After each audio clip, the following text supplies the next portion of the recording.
परमात्मने नमः।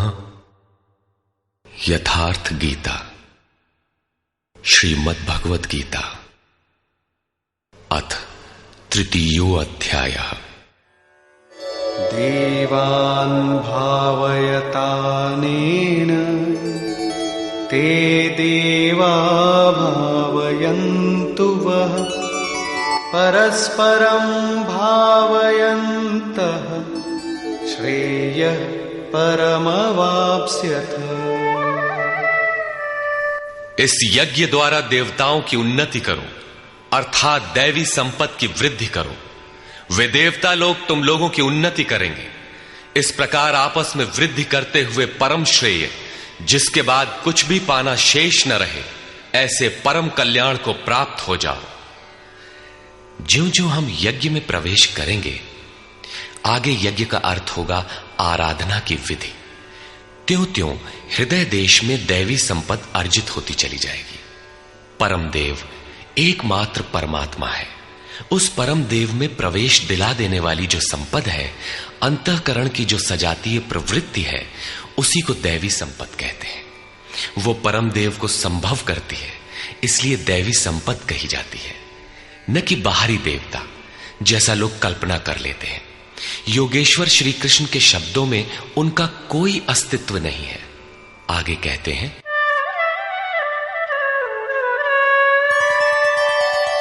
इष्टान् भोगान् हि वो देवा दास्यन्ते यज्ञभाविताः तैर्दत्तान् प्रदायैभ्यो यो भुङ्क्तेस्तेन एव सः।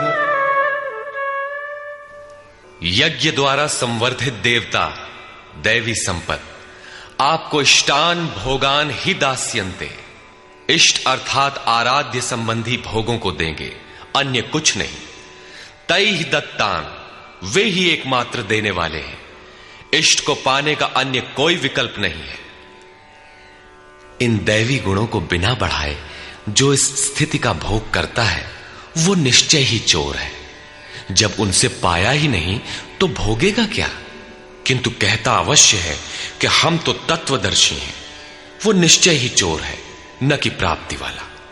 किंतु पाने वाले क्या पाते हैं?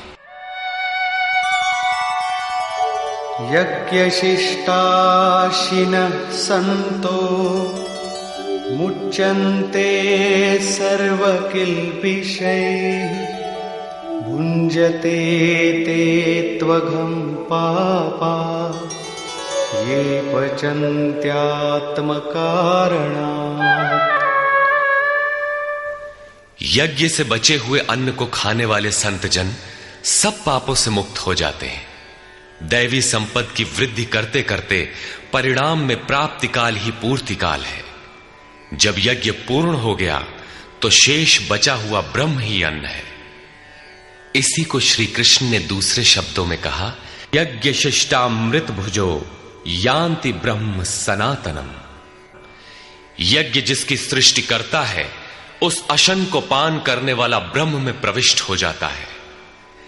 यहां वे कहते हैं कि यज्ञ से शेष बचे हुए अशन को, ब्रह्म पीयूष को पान करने वाला सब पापों से छुटकारा पा जाता है।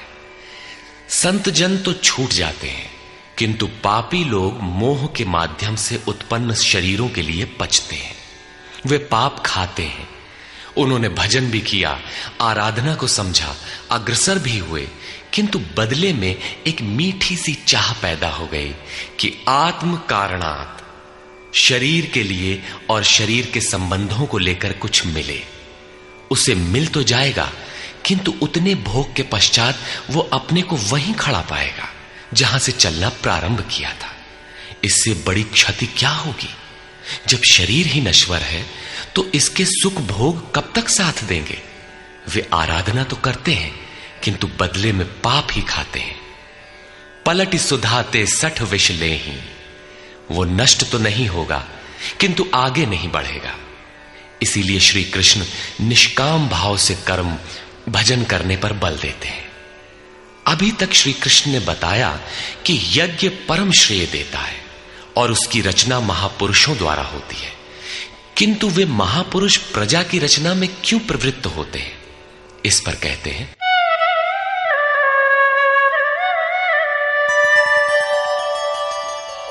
अन्नाद्भवन्ति भूतानि पर्जन्यादन्न संभवः यज्ञाद्भवति पर्जन्यो यज्ञः कर्म समुद्भवः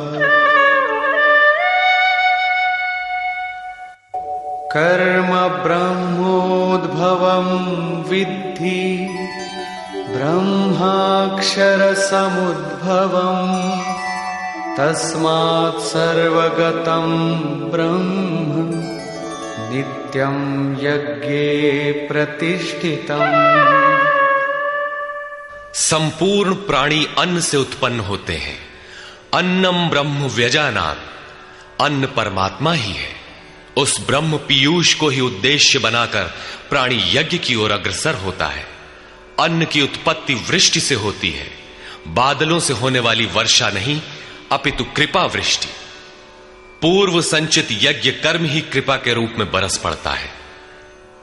आज की आराधना कल कृपा के रूप में मिलेगी, इसीलिए वृष्टि यज्ञ से होती है।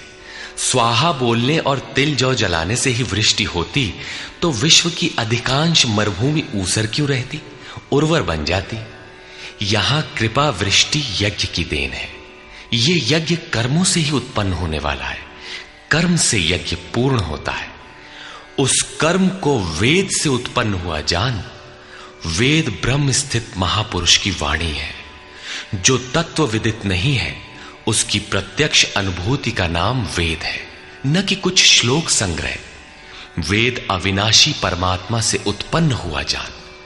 कहा तो महात्माओं ने, किंतु वे परमात्मा के साथ तद्रूप हो चुके हैं। उनके माध्यम से अविनाशी परमात्मा ही बोलता है, इसलिए वेद अपौरुषेय कहे जाते हैं। महापुरुष वेद कहां से पा गए? तो वेद अविनाशी परमात्मा से उत्पन्न हुआ। वे महापुरुष उससे तद्रूप हैं।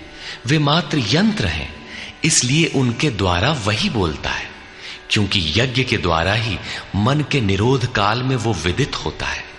इससे सर्वव्यापी परम अक्षर परमात्मा सर्वदा यज्ञ में ही प्रतिष्ठित है।